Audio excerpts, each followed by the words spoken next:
Hallo.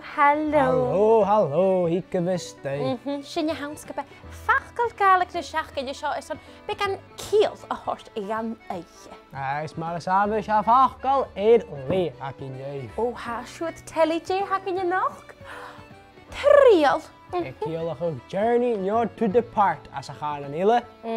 Ha kun akamse na lion akamse a Triall na batichen mode gedugen in Kenya. Shane as a volblas agus a feitjen koelt Triall.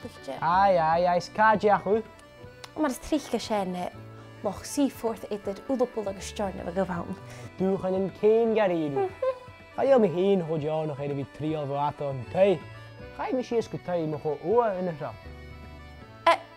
Gaan je toch al oor? Ach, voor 3000 voet. Oh, ach, een chase. Wat je in gehoord zei jou, ijs. Gaan aan een vlas in de brisketje. Oh, mag recht zeggen ik. Kuju, Triall.